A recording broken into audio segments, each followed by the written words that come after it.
So movie budgets these days are extremely saturated. Films are being made with budgets that are just fucking out of this world. You wouldn't believe it. Like the Avengers movies, those are $200 million a pop. $250, $300 million and you're making an Avengers movie.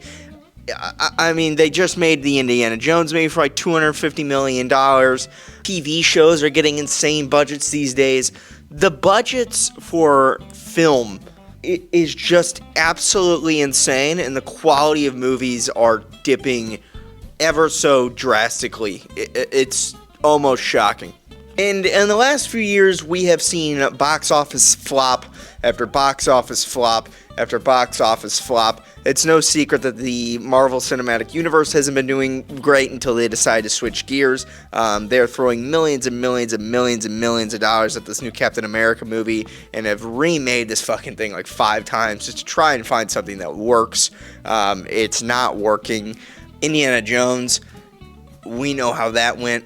And without fail, more box office bombs are coming to a theater near you. Not because people aren't going to the theaters anymore with the release of streaming platforms and the revelation of that. That's just not the case. Don't let anybody tell you that. It's been proven, like Oppenheimer, like Barbie, that movies are wicked, that movies are more than capable of making money despite having a massive budget. That is absolutely ridiculous. Don't let anybody tell you that. The trick is, and it's very important, have a good marketing plan, have a goddamn good movie. Like, if you have a bad movie, people will know you have a bad movie, and they're going to tell everybody they know that you have a bad movie. So when they tell everybody that they know that you have a bad movie, they're not going to see your movie. Voila, Kraven the Hunter. Voila, Morbius. Voila, Madam Web. That's 3 stinkers back to back to back that I just told you that have really big budgets. And it sucks that they're all Sony, but that is the first thing that popped in my head. I just told you Indiana Jones, and I actually thought Indiana Jones was a decent movie, but if it's not good enough, they're going to tell you it's not good enough, and it's just not going to do well. That's just how it's going to go. It doesn't matter if you have a massive franchise like the Indiana Jones IP. It doesn't matter if you have Harrison Ford, massive actors. It doesn't matter if you are a part of a massive franchise like the Marvel Cinematic Universe. If your movie's not good, it's going to flop, point blank, period. So, like, before you start worrying about the budget of the movie, you should start worrying about, do I have a script that warrants doing this? In the case of Betterman, which is one of the most insane box office flops I've ever seen, at a budget of $110 million, and at the time of recording this video, 2 weeks after its release, has only made $3 million.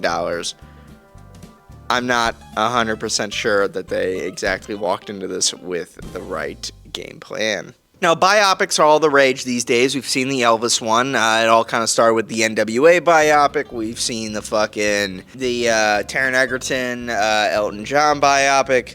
Elvis ones. There's a whole bunch of biopics that have come out. I just can't think of them. And I actually am a big fan of these biopics if they're done correctly. And right here, Betterman, directed by Michael Gracey, is an Australian film, I believe. And the overview of this is the true story of good fucking Jesus, Ian. The true story of the meteoric rise, dramatic fall, and remarkable resurgence of British pop superstar Robbie Williams. And that all sounds great. Like, I love the idea of that.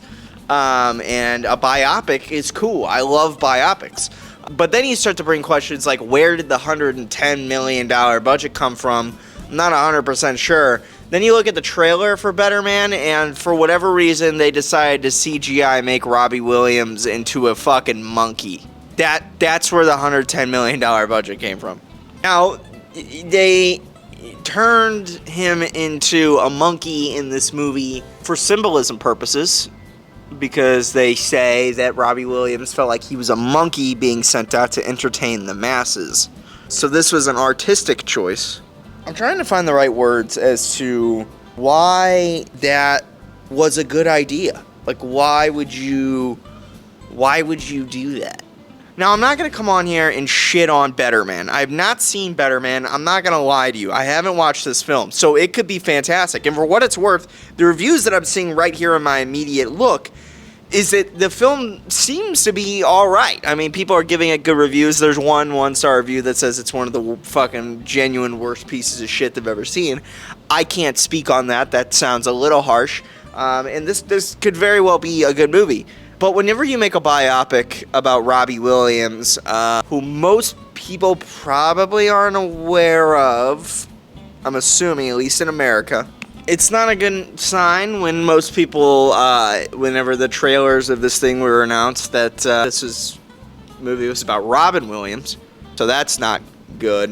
And then the marketing of this thing was kind of ass. So maybe the $110 million weren't. It had to have all gone on the monkey, because there's no way they spent $110 million marketing this film.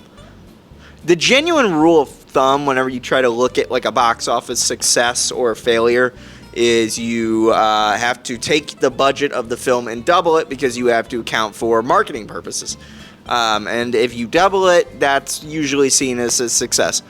Right now, this is like if you're basing it off that, this is a like $210 million fucking loss at the moment, which is a bummer. But like, there's no way that they spent anything on marketing.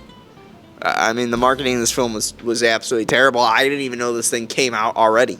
So, while I do love biopics, and I do love the concept of this biopic, even though, like, my fear is that it wasn't marketed great. The cast could very well be good, I don't know. And it's about somebody that most people probably aren't aware of, maybe turning him into a giant animated monkey and showcasing that in your trailers so people think that this movie's about a giant animated monkey singing that's British. I don't know. Maybe that's just not a good idea. You know, maybe like that is a brilliant artistic choice in the film. I don't know. Maybe I'll watch it and do a review of the movie. I just don't know if that was good whenever you are trying to market this movie. And if you think that you still want to roll with that choice, then it's marketing's fault and failure for appealing this film to the masses. That's just unfortunate. Like, how I feel that this would have went down, or should have gone down, is that you spend $15 million on this movie and you don't make him a fucking monkey, and you use a lot of the money on marketing, and you just try to like make a emotional, fun, thrill ride story about singer, pop star Robbie Williams. And I think that's, you know, maybe you could have garnered some attention there. Like, it's no secret that films with low budgets do well all the time. I mean, I'm not maybe I'm wrong about this, but I'm assuming the mass audience or overall population, like the generic population, aren't aware of what happened with the Von Erich family. I'm assuming that that's the case. It happened a really long time ago. It's in the world of professional wrestling. That's probably locked away for most generic people. Maybe I'm wrong about that, but like, as a wrestling fan, I haven't had that issue, but I'm assuming that is the case. And the Iron Claw had a $15 million budget, grossed over $45 million at the box office, with $35 million coming from U.S. and Canada and $10 million coming from international markets. And on a budget of $15 million, it's a small budget. They made an emotional biopic movie and story, and it was a great film, and they made some fucking cash. You know what I'm saying? And like, maybe Betterman without the monkey, because it's music and you need the crowds and the VFX, demanded a little more budget. Okay, I mean, spend $25 million. You know, you're still gonna probably fucking lose a bunch of money. Don't make him a monkey. Market it as I keep coming back to a lot of the problems stem from they just made him a monkey. And I think that's probably the case. But, there's no reason why you should be spending $110 million on this movie. I mean, what the fuck are you doing? Were there a bunch of reshoots? I don't know.